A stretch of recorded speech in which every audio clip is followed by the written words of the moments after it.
to USU and APLU's Project Management to Support Academic and Student Success Innovation webinar. Just a couple webinar housekeeping items before we get started. All attendees will remain muted throughout the webinar. We will ask that you ask questions using the chat box. Please feel free to send those as your questions occur. I'll be coordinating those and sharing them with our panelists and having them respond at the end of their presentation. The full presentation as well as the webinar will be available on our website, and we'll send out links to those as they are available. My name is Rebecca Villarreal, and I'm a project manager in the Office of Urban Initiatives at APLU and USU, and I'll be serving as today's moderator and host. We have four phenomenal speakers with us today, and they'll actually introduce themselves as they present and start in the webinar. So just to give everyone a little bit of context for this webinar, Portland State and the University of Illinois at Chicago are 2 of 7 institutions participating in what we're calling the Transformational Planning Grant, or TPG project, which is a partnership between the Association of Public and Land-Grant Universities, APLU, and the Coalition of Urban Serving Universities, USU, which was funded by the Bill and Melinda Gates Foundation. Each institution is spending a year developing plans for new approaches, strategies, and initiatives that will increase student success with the goal of reducing costs to both the university and the student. This webinar is just one example of the exciting ideas and strategies emerging from the TPG project. Not only are the planning efforts moving forward on the 7 individual campuses, but the group of institutions is sharing and learning from each other. In today's webinar, our speakers will share how project management can support innovation in higher education and provide ideas on how project management can be easily applied on your campus. Specifically, they'll be discussing the importance of execution of project management, opportunities and applications of project management in higher education, and then we'll have about 10 to 15 minutes at the end of the session for a question and answer period. And with that, I'm going to turn it over to Tom Moss at the University of Illinois at Chicago.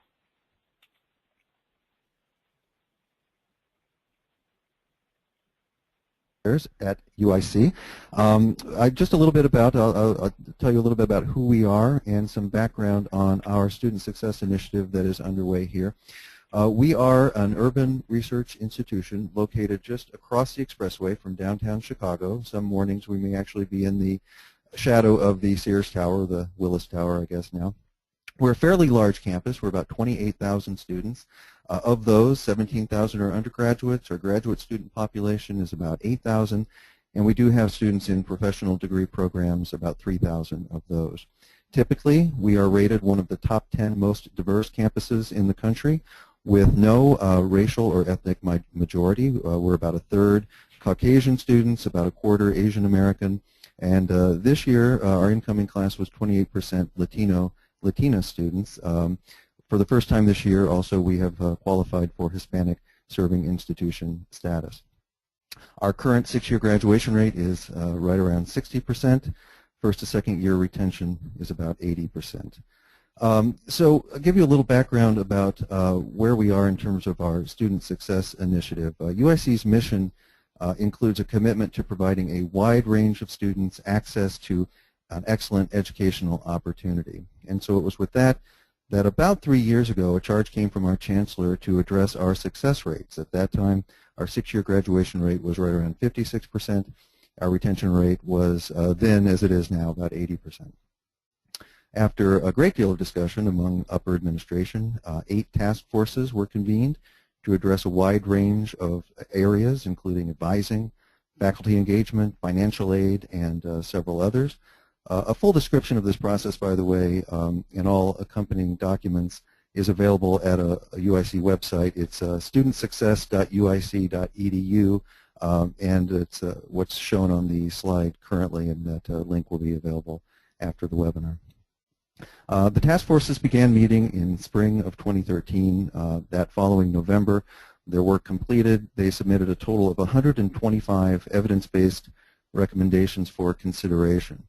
It's important to underline that this was a collective effort here on campus. It brought together a wide range of players, members from academic affairs, student affairs. We had undergraduate students and graduate students involved, faculty, staff, and so on.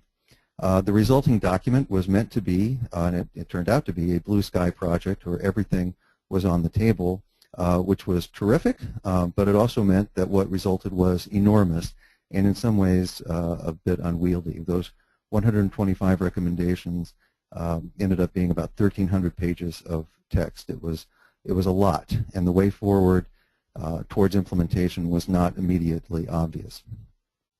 So it was our good fortune that about a year ago we received the Transformational Planning Grant that Rebecca referred to earlier, and it helped us in two major ways. Number one, we were able to fund a position to handle implementation, which brought us Dr. Nagar Mansourian-Hadavi, whom you will meet in a few minutes. And it also introduced us to our colleagues from Portland State and their project management process, which was truly eye-opening for us. So we had a lot going for us through some leadership transitions over the last year. Our upper administration has remained dedicated to this project. Because of our collective effort in the planning process from the outset, we had a broad base of trust and goodwill as we moved into implementation. But still, we had not yet engaged in a structured change management process. We realized the best way forward for us was to adopt this robust project management model to guide the implementation. And so with that, we opened our Office of Project Management for Student Success Initiatives, of which Nagar is a director. So in short, we just went all in with the project management model. Our story of getting up to speed quickly is what we have to offer in this webinar and what Nagar and Hans will share in the remainder of our time. And with that, I will hand off to my colleague, Sukhwan Chaj. Thank you, Tom. My name is Sukhwan Chaj. I serve as Vice Provost for Academic Innovation and Student Success at Portland State University. Portland State University is Oregon's urban research university. It's located in the heart of Portland, which is an incredibly vibrant city. We have about 23,000 undergraduates, 5,000 graduate students, a total student body of about 28,000 students. PSU is increasingly becoming diverse. 40% of this year's freshman class are students of color. In terms of thinking about the change effort, I'm sure you would have some interest in our Portland State University's collaborative space. Faculty are highly collaborative at Portland State University, but we are fairly decentralized in our approach to the work.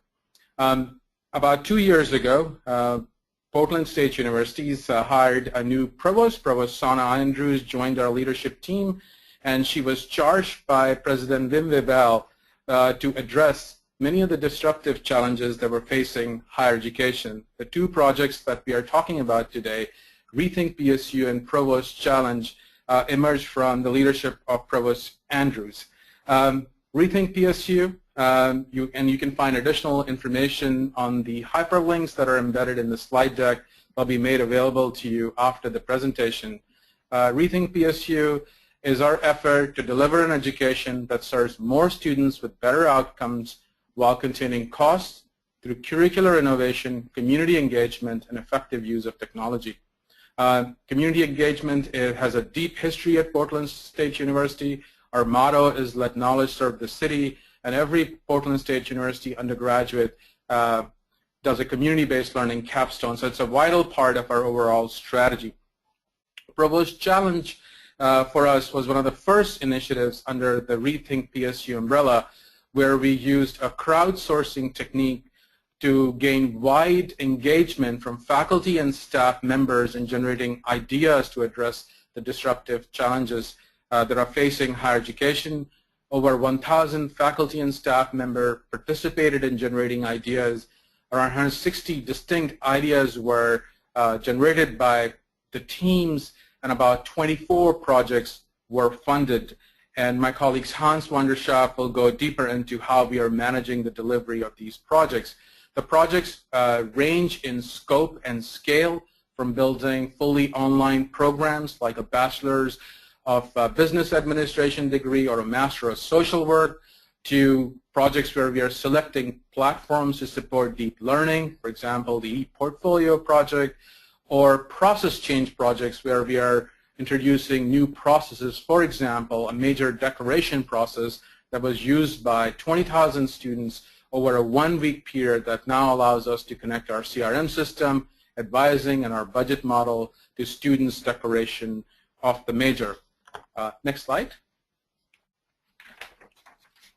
One of the challenges facing higher education institution is how do we act in ambidextrous ways? That is, how do we address the challenges that are short-term that we face today for the successes that we need, at the same time come up with strategies that allow us to generate ideas on the long term. In our case, our execution strategy has been focused on developing ambidextrous solutions for our challenges. There are 3 key elements of it. One, we have a focus on developing innovation platforms that make us successful both on the short term as well as on the long term. So here I would like to mention 2 things. One, the established Office of Academic Innovation after abolishing Center for Academic Excellence that was established, I believe, about 20 years ago, and Center for Online Learning. This work was done in deep collaboration with the faculty. There were about 80 interviews conducted, brainstorming sessions, use of social media and social platforms for generating ideas to come up with the develop an organization that can offer the support our faculty need today and move the institution from developing a handful of courses to building 4 to 5 new programs at the same time. Similarly, we have a deep focus on design thinking that is vital to developing long-term solutions, and Hans van der Schaaf will talk in greater detail about how it fits in with our project management strategy. Secondly, our approach to problem solving is somewhat different.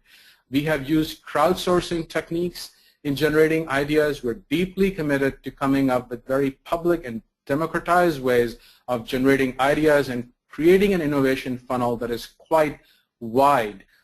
We believe it is essential to coming up with strategies that address the challenges our students face today. And then thanks for the contributions of the transformation planning grants, we were able to make significant investments in our project management staff and are now in a place where we are able to develop project management practices that can be deployed not only in the projects that we are currently doing, but widely. This focus and execution is essential. In so many ways, we know what to do. It is doing those things well that matters. And with that, I'd like to pass on the presentation to my colleague, Hans van der Schaaf. Great. Thank you, Suquan. My name is Hans van der Schaaf, and I'm a senior project manager at Portland State University in the Office of Academic Affairs. This is the part in the presentation where we start to talk in more detail about project management. And just as the definitions that you can see on your screen are an important starting place for us, just so we're all on the same page, I'm going to read the definitions very quickly. A project is a collection of tasks involving multiple individuals organized to deliver well-defined products within a defined period of time. And that's from a really great book by Bob Lewis called Bare Bones Project Management. Project management, then, is the application of knowledge, skills, and techniques to execute projects effectively and efficiently. It's a strategic competency for organizations, enabling them to tie project results to business goals and thus better compete in their markets. The reason why these definitions are important, aside from giving us a common foundation for our conversation, is that I want to make an important I'd like to distinguish between the notion of managing work well, being organized and moving work forward, as actually using project management as a field of practice. And Nagar and I will walk you through some of the tools and practices we're using.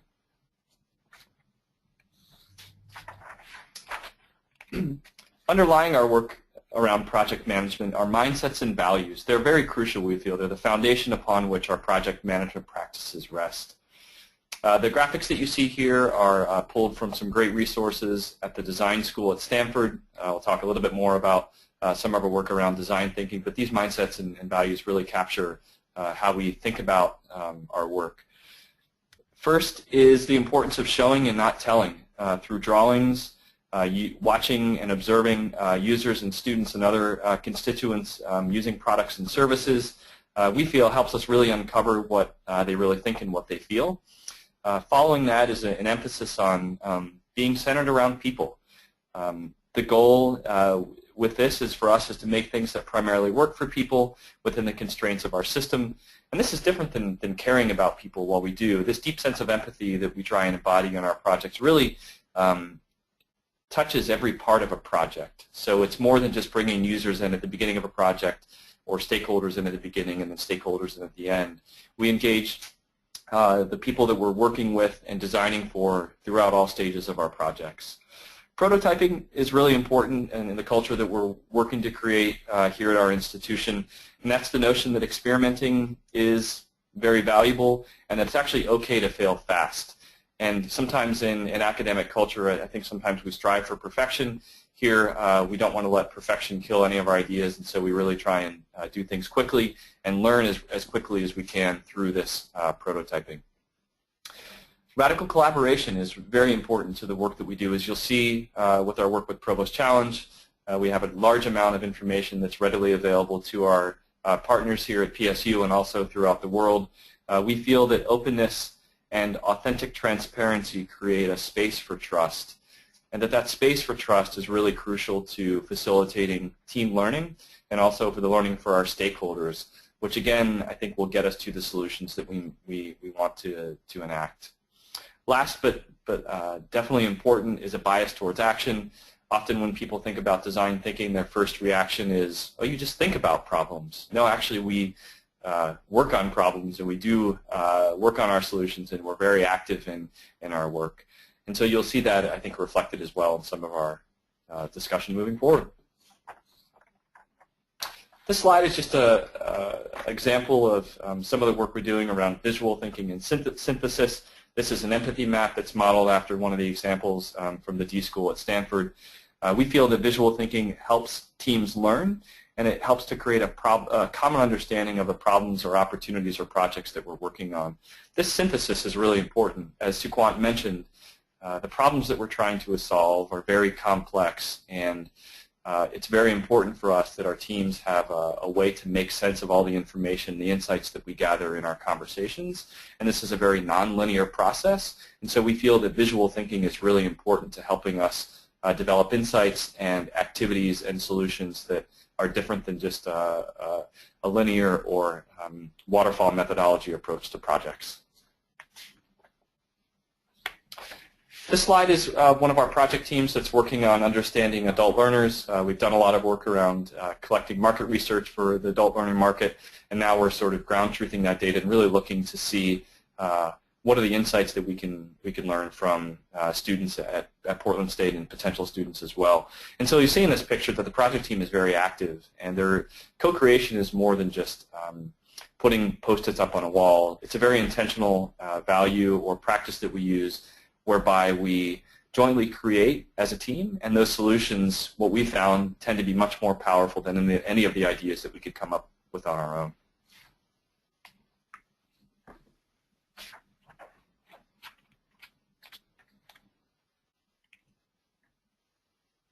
I'll pass it off to Nagar.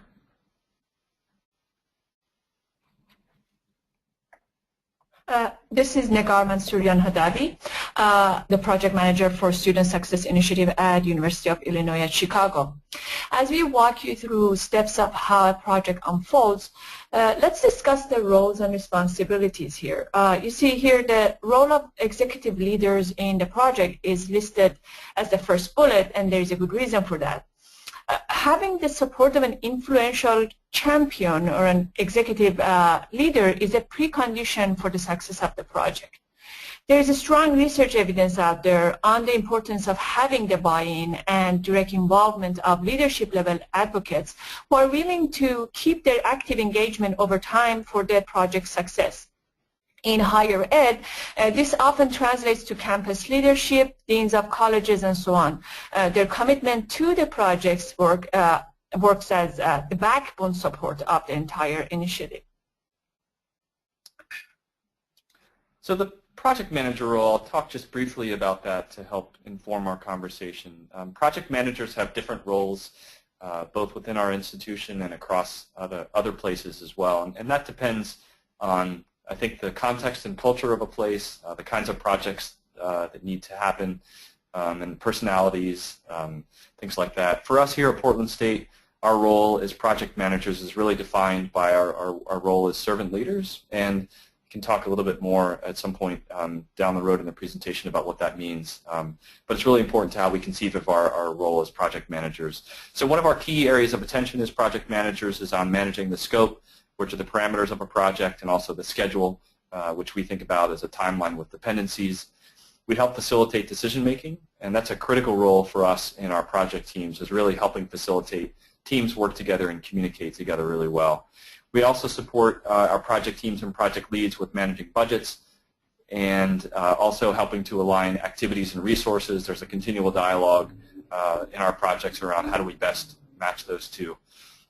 We also own project documentation, including project management plans, work plans, project logs, etc. We'll share some examples of that in a few minutes. We also coordinate project communications, which are a critical part of any project.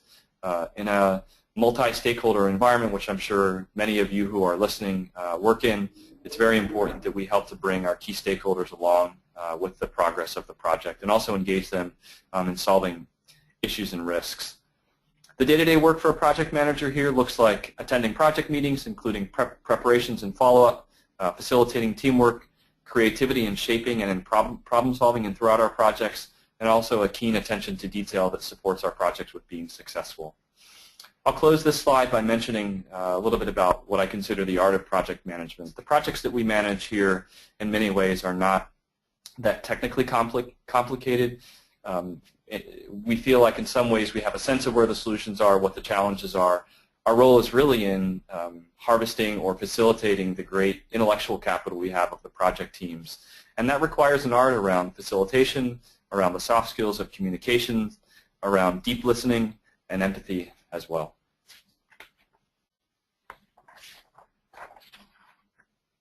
So we'll spend a little bit of time talking about decision making. About a year ago, Suquan introduced the rapid decision making framework to the projects, although he had been using it here at PSU for some time before that.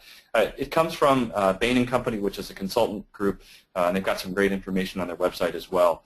We've adapted it to our projects, and I'll walk you through what that looks like in a second. But first I want to talk about the importance of using a decision-making framework like this. I think perhaps most importantly it creates transparency around who owns decisions and what the pathways are to decisions. In a very nuanced and decentralized environment, it can sometimes be tough to know what the route is to making a decision, and project managers are really the ones in our culture, in our environment, who are responsible with, in many cases, with shepherding through decisions through different approval processes. So it's really important for us. It also makes clear where the power and authority are. Power and authority are actually really helpful things. We don't think they're bad, but it is really good to know who owns what part of a decision or who ultimately makes the decision. So as you see the rapid framework, you see the initials in the graph or the table. R stands for recommender, and this is the person who drives the recommendation for a decision. The approver is someone who approves the recommendation on its way to the decision maker. The performer, which is incredibly important, is actually the person or group of people who performs the decision once it's been made. I stands for the people who, or groups of people who provide input into the recommendation, and the D, of course, is the decision maker. So you can see in this example, let's say we're thinking about a change related to a budget, and there's a change that's $5,000 or more to a proposed use of funds. In our decision-making process, as an example, this is hypothetical, but it would go through the project manager and project lead would talk about it. They can come to an agreement. They would also secure input from the steering committee. The project manager would then work with the vice provost and get his or her input on that decision. And then the project manager will work with the project team to perform that work as well. There are different levels of control that can be embedded in the rapid, and by that I'm primarily talking about the A. In some cases, projects may choose to give the approver veto power over recommendations. That's not the way we work here. Generally, we can come to consensus before we make the recommendation to the vice provost. The bottom example is just increasing the length of a project, and you can see that it goes through a little bit more review and input because it is a big deal to change the timing, the end date of a project, and that here is that the project sponsors are involved as well. Great. So it will be essential that the teams clearly articulate the scope and deliverables of their projects in detail in the initial stages of the work. This is a way for team members to clarify what's included and what's not to achieve the project goal in a way that's measurable. I've included 2 examples here for the scope and deliverables statement. We took these from a current UIC project called Credit Accumulation Campaign. It just started, it's fresh out of oven. The one on the left, labeled as not so clear, is a bit too general without specifics.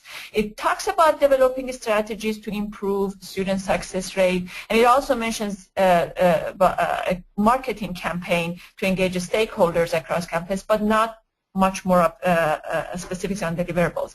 On the right side, the one labeled as clear, lays out the specifics for the scope and deliverables. For example, it talks about gathering evidence to support credit accumulation campaign by collecting data on current rate of credit accumulation or data on differences by college or demography, or whether a student is transferred or not. Or for example, for the marketing campaign, it specifies various target audiences, whether it's marketing toward students or marketing toward faculties. So the deliverables can be even more specific than what it is written here. What's important is that the brainstorming and the brainstorming about this would happen in the initial stage of the work, so that team has the time to think about it, even if it gets modified slightly afterward. So the length of the statement is not important. It's important how specific it is, and that is measurable. And if it has these 2 conditions, then you're on the right track.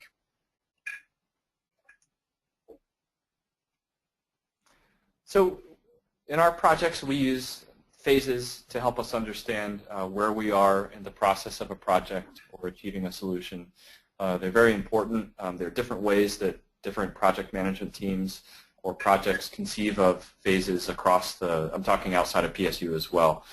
What you see on the slide is a fairly traditional waterfall methodology that's somewhat sequential, meaning that there are dependencies between each of the phases, and generally you might not start one phase prior to another phase finishing.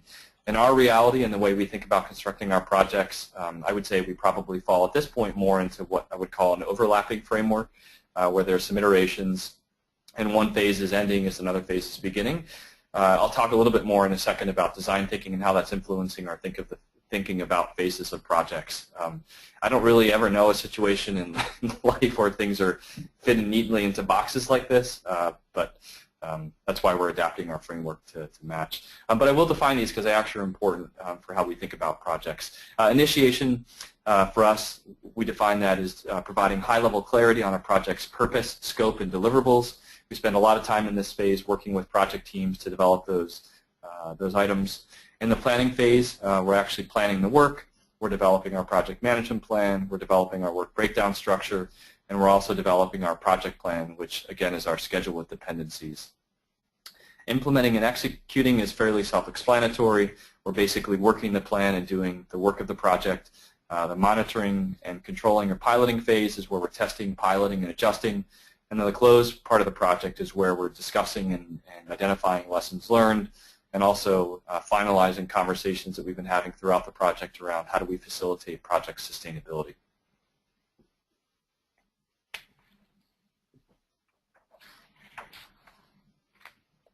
So the slide that you have in front of you now captures a little bit of some of the phases that might be prevalent in a design thinking project.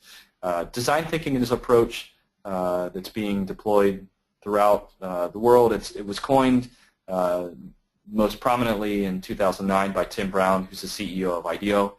He defines it as design thinking is a human-centered approach to innovation that draws from the designer's toolkit to integrate the needs of people, the possibilities of technology, and the requirements for business success. Our experience has been, as we're starting to learn more about design thinking at the project level, is that it does support innovation. It helps us be more flexible. It helps us be more creative. and we also believe that it gives us a higher chance of breakthrough innovations. These phases quickly, I'll walk through. Empathy is where we're focused on learning, where we're leaving our biases at the door, and we're in some ways pretending or embodying what it's like to be a traveler in a different place or a foreign country where we're seeing things for the first time. And the goal here is really to learn a lot about the users or people that we're trying to help in the project. Defining is where we sort of take a look at what we've learned in the empathy stage and revisit the problem statement and understand, are we actually looking at the right problem? If not, we can kind of adjust course and iterate back to empathy and then redefine the problem. Ideate is where we're brainstorming for concepts. We're kind of getting into this phase in some of our projects now. Prototyping is where we envision we'll do some building and experimenting, and then testing is where we're seeking feedback and developing more empathy and involving our users in that as well. Okay, so this next slide is really focused on the application of the framework, and we'll walk through a few specific examples. But before we do that, we thought it might be helpful to share a little bit about faculty and staff reactions to the use of a project management framework and project managers. When we launched Provost Challenge in 2013, sort of when things formally kicked off, Suquant and Provost Andrews identified a need to have project managers help with projects. And the reaction from faculty and staff was mixed. Some were initially comfortable. It tended to be those who had some knowledge of what it was like to work with a project manager. Some were lukewarm about the concept. They could either take it or leave it. Others had strong negative reactions. And we feel that what we learned, I think, is that the negative reactions primarily came from people who had this impression that project managers in the framework would really be a micromanaging tool for the administration to keep tabs on everyone doing the work. And that's far from the truth. And we, as I think you can see in our framework and our work, our approach really is to help people achieve their vision and their goals. And that comes about by us providing structure, being brainstorming and creative problem-solving partners, and maintaining documentations and schedules. But it's far from micromanaging projects. And so the way we worked through this was honestly project by project and really demonstrated the value that we were able to provide. So when we were acknowledging, of course, of people's discomfort, and at the same time we're able to demonstrate to them the value that we were able to provide. We're nearing the end of Provost Challenge. It'll finish in June, and the response has been overwhelmingly positive. Some of the faculty who are our biggest critics are now some of our biggest champions. There are also some of the project leads who feel like the project management work didn't add a tremendous amount of value. And I think as we move forward, there are ways that we're thinking about tailoring our approach so it matches different kinds of projects in a better way. So a few examples. I think we'll jump to the undergraduate business online degree completion program. This is an example of one of the Provost Challenge projects, and you can see the site right now. For all of our projects, we have an introductory video from the project lead. The site also includes a description of the project in short form, a status indicator that indicates how far along the project is. Right now, all of our projects are green, but for many months, we had projects that did have issues that were influencing the schedule of a project, and we were able to call that out, as we believe that issues are something that just happens when you're doing highly creative work and work that's very, in some ways, kind of tackling unknown. It's just a natural part of how work progresses. So for the project, we also list, most importantly, the project lead and all the collaborators on the projects. And we'll show you one of the pieces of documentation. Let's go into the project management plan, and we'll just kind of scroll through this really quickly. We'll have the link for our templates later. So project management plan basically covers some of the fundamentals of a project. It's a foundational piece of the framework, scope and deliverables, roles and responsibilities, the governance structure of a project. Our newer project management plans have a rapid framework built into it. It includes a communication plan. And it's a lengthy document. A lot of it's templated, but there are some key pieces that we sit with the project leads and go through, and we find it to be an incredibly helpful planning exercise on the front end of some of our work. And we continue to make adjustments throughout the life of a project as needed. Another example that we'll share is our project plan. This is basically a schedule with dependencies. You can see we use Smartsheet to help with our project plan development. On the left, the first column is where we list the phases and the tasks for a project. Across the top and in the Gantt view to the right is where we list the time. One thing that's really helpful from a visual standpoint here is you can see the lines connecting tasks and bodies of work. That's where their dependencies are. It's really important for us to monitor those as project managers and help our project teams and leads just remember that there are contingencies in our projects. We have these for all of our projects, and again, in our effort to promote transparency and visibility of the work, each of our projects has a project plan, and they're all updated twice per academic term on our website. So this is an example of a project. This is the Last 5 Miles project that was led by one of our colleagues in the School of Business Administration. Its goal was on helping students for degree completion who were close, but for some reason hadn't completed a degree. As a result of the project and a modest investment, we were able to graduate 8 students, with several more in the pipeline that we feel are going to graduate quite soon. You can see that now that the project's complete, it lists the project outcomes, it lists the status of the project is complete, and we also have the end of project report, project artifacts, and perhaps most importantly an expenditure report where everyone in the world can see in broad categories how the funding for the project was used.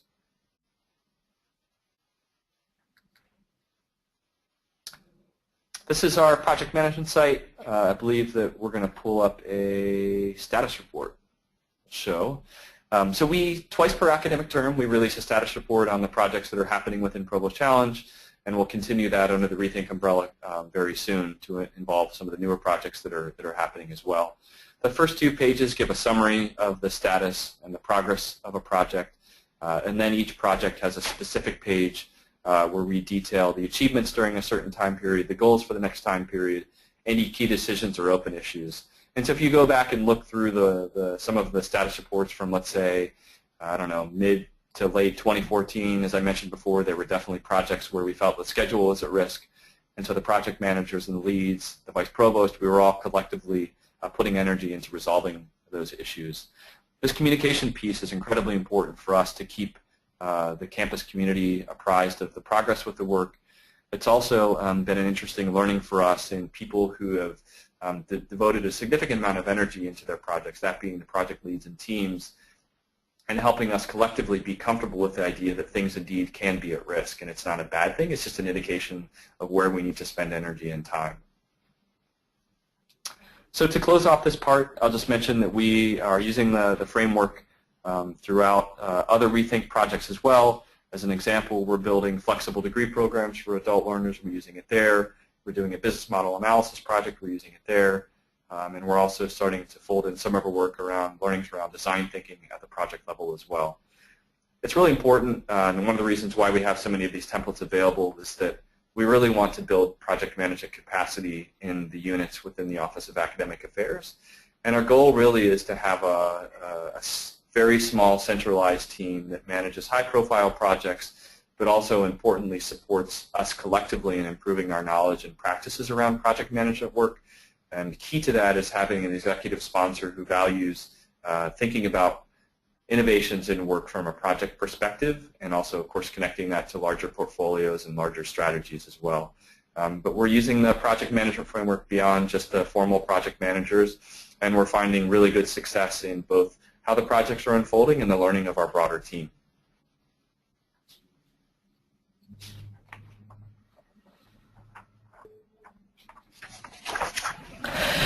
So Hans has gone through the steps of project management operation and framework for you. So at this point, it might be helpful if we go through a quick checklist for starting off project management.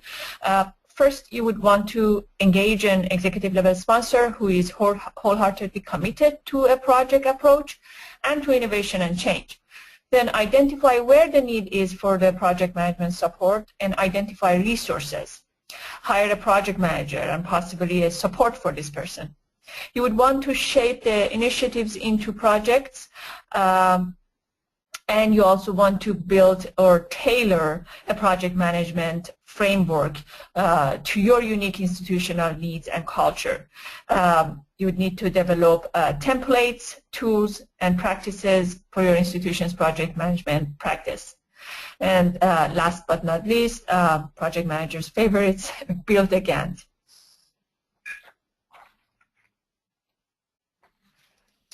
What we're learning. is that focus and resource alignment is crucial and critical to transformation, that values really do form the foundation of our work, that as project managers, we have customers throughout the institution, and we do work in service to others. We're asking questions around the balance between process and structure and agility. What's the right balance, and how do we tailor our processes and practices to certain kinds of projects? We're also learning that the kind of transparency you've seen in our website and our status reports takes significant energy, but it's incredibly important in building trust. And I mentioned this before, but I'll highlight it again, that building project management capacity across an organization or a unit leads to efficiency and, we believe, effectiveness, perhaps most importantly.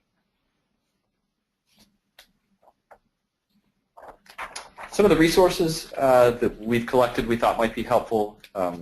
Here's the link for the project management page that you saw. We have a practices guide that we've created that connects with all of our templates. All of our templates are available for anyone in the world that wants to see them. We hope they're helpful. We also draw on the Project Management Institute's work quite a bit. Books that we're reading or have read that we find value, Change by Design, I mentioned, Bare Bones Project Management, the PMBOK, the Project Management Body of Knowledge. We also have relied heavily on some of the work that's happening in the D-School. They have a great crash course in design thinking that's a 90-minute workshop online that we've done, and we found very helpful for understanding the design thinking process is the way they conceive of it. And they've got a great PDF of bootcamp resources that provide really fabulous templates around empathy maps, journey mapping, interviewing techniques, a whole host of really valuable resources. Also, lynda.com to learn about project management and and the Stanford Social Innovation Review. It talks about the 3 conditions that must be in place for launching an initiative, including adequate resources and urgency. There are a number of tools that we encourage you to explore to help streamline your project management practice. Many of these are online tools such as Smartsheet for project planning and scheduling, Asana for task management and collaboration. File sharing platforms such as Google Docs, Dropbox are highly recommended to streamline collaboration. Many colleges have their own file sharing system. You might want to use that. Also essential for visualization aid during your team meetings and so on are whiteboards, Post-its, and Sharpies. I believe this concludes our presentation. Great. Thank you all so very much. I do have a couple questions that folks have sent in over the course of the webinar, and I also had a first question to start with UIC. So Nagar and Tom, since you all are a little bit newer to using project management in your Student Success Initiative, can you share a little bit more about the process of applying the project management techniques at UIC for projects that were already starting to move and underway? Sure, I'll start off, and then Nagar, you can fill in.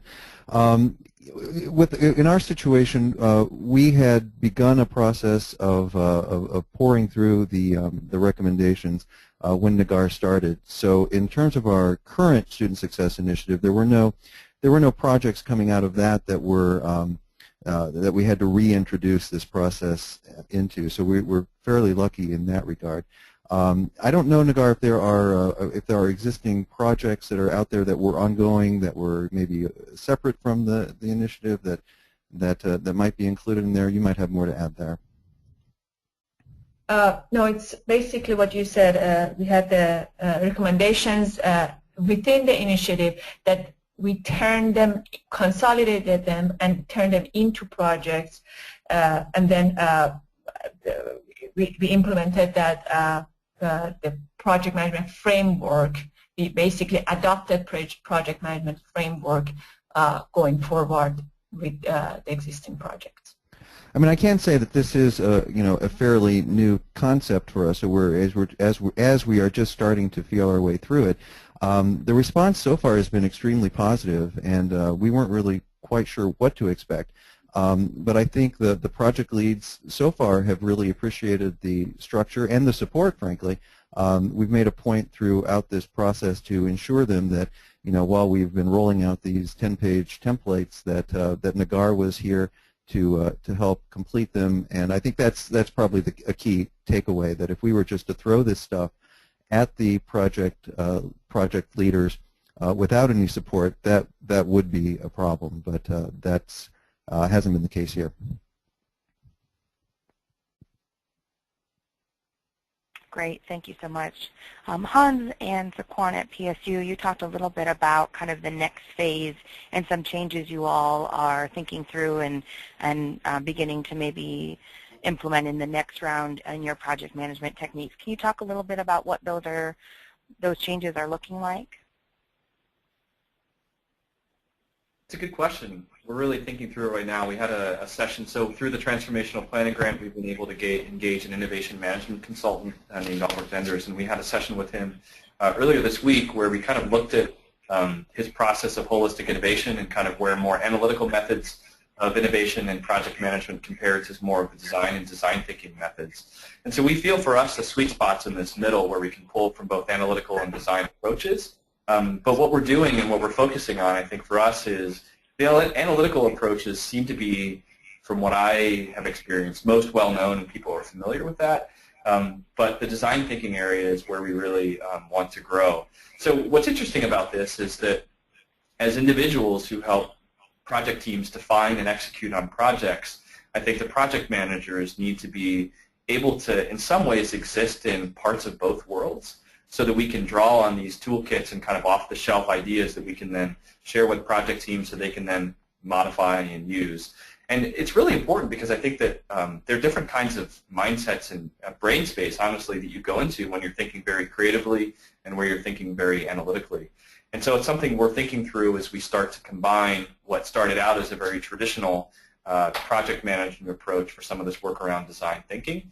And to be very open and honest, we're in the very early stages of identifying what that looks like. We're in the midst now of trying some of the tools and practices that are part of design thinking.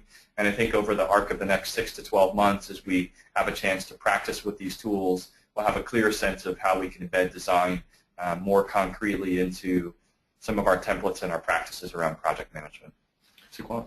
Sure. Thank you, Hans. I'd like to add that one of the areas where we are paying particular attention and would like to build our expertise and team's expertise is on drawing insights from our students and engaging them in developing solutions.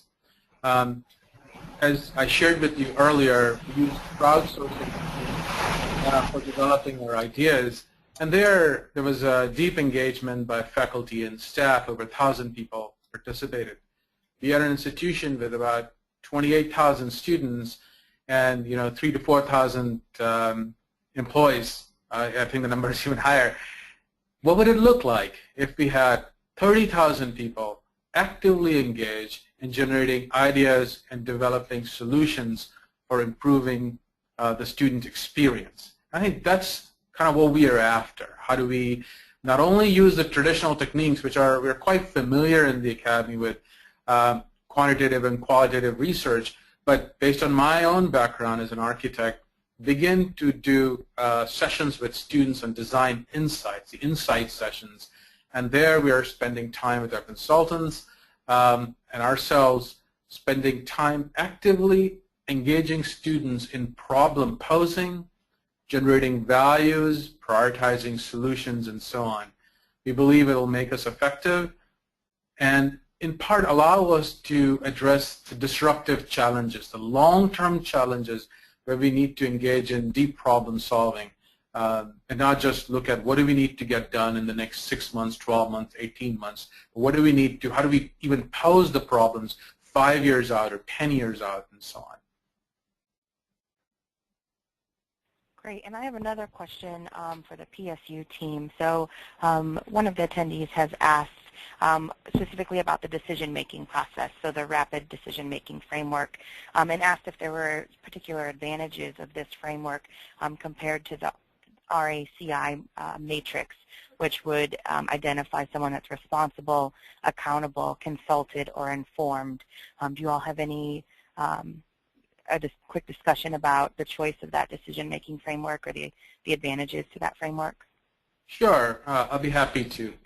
I think first, it's for our settings, for the academic setting, it is absolutely essential to have a decision-making framework. I cannot overemphasize this because change effort in so many ways get very quickly questioned based on the process we are using. So clarifying how decisions will be made, identifying disagreements that exist and bringing them into the open and working through them before a project plan is developed is vital for the success of that project.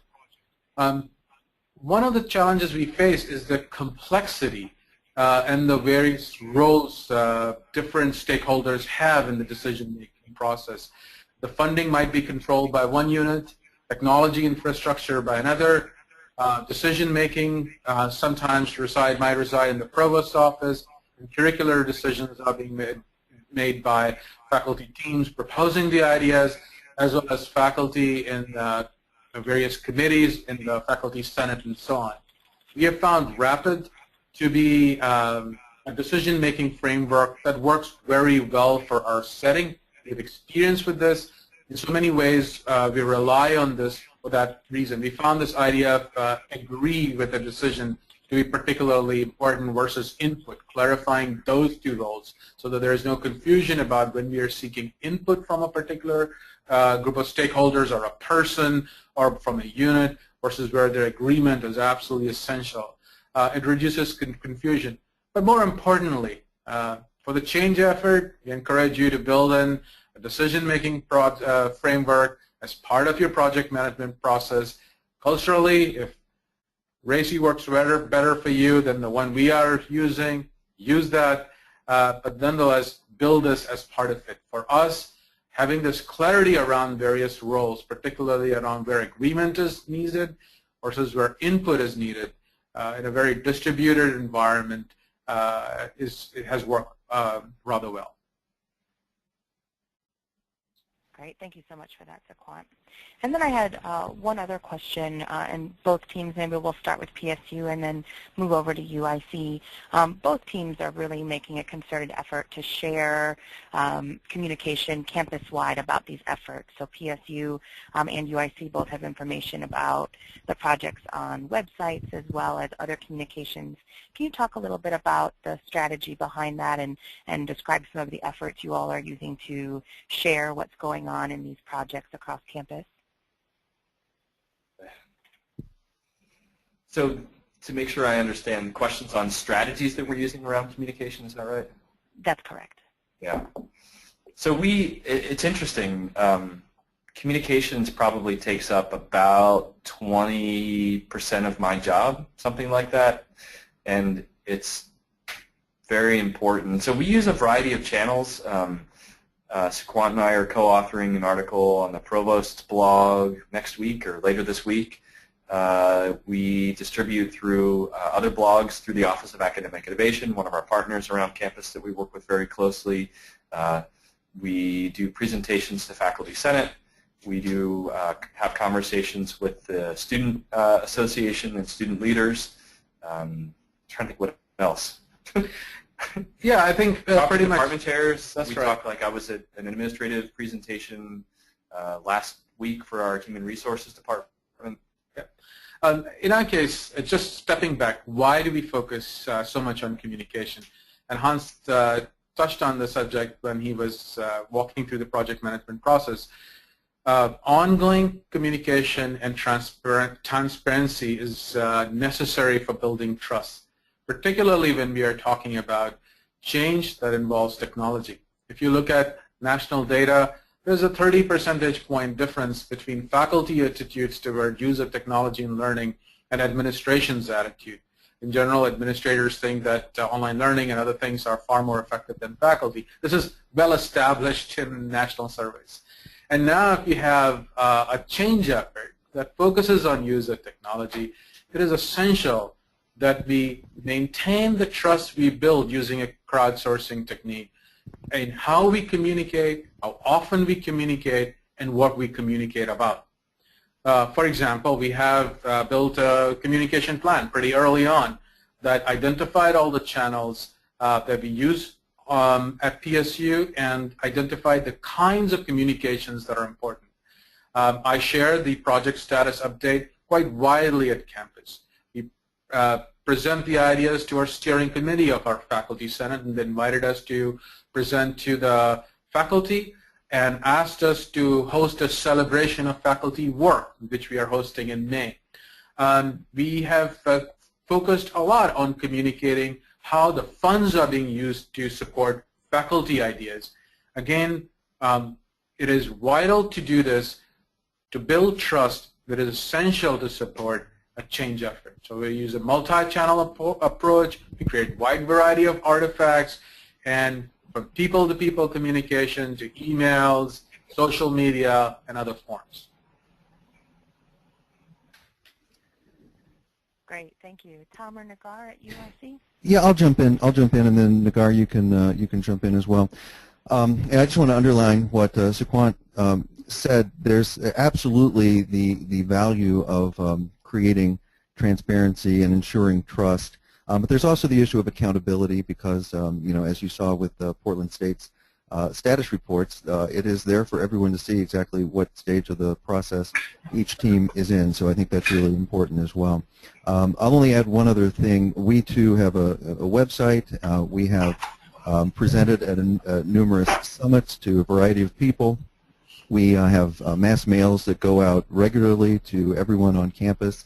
And even with all of that, I ran into a friend on campus the other day who said, "Yeah, did anything ever happen with that success plan?" I'm like, yeah, some things are happening. So do not let such occurrences, which are inevitable, discourage you. This communication process is absolutely necessary. A tenacity, if you feel like you've sent out too many messages, send one more. And it's also a retail operation. So a lot of this work is going to be done individual by individual, small group by small group, dean by dean, and so on. So absolutely be transparent and absolutely keep at it.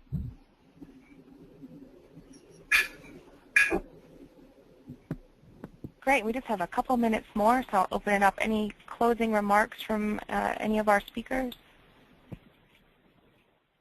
I'd like to just add that in case of PSU, we are tying our academic innovation effort in project management, framing, and support with the work done by the Office of Academic Innovation, where instructional design and other kind of faculty support capacity exists, with two critical elements for deploying our strategy. One is the work we are doing with our budget model. We are moving into a performance-based budgeting model, and we are using design thinking to develop tools for faculty to use. That's a really important connection for us with other units on campus. And secondly, the enrollment management processes, just building the confidence on campus that we can take a program and redesign it or design it from scratch or make it online in a very short time, and it can be tied with the kind of fiscal results we need. So project management serves as the essential capacity that allow us to deliver on both our strategy as well as our tactics. Great. Thank you so much for that, Sequant. We're going to go ahead and close today. I want to thank you all for attending our webinar, our project management to support academic and student success innovation. We will have this all available on our website, the USU website, following the close of this webinar. You will be receiving an evaluation. We greatly appreciate your feedback and thoughts about our webinar today. And be sure to look out for some additional information related to project management on the USU blog in the coming weeks. Thank you so much and have a great day.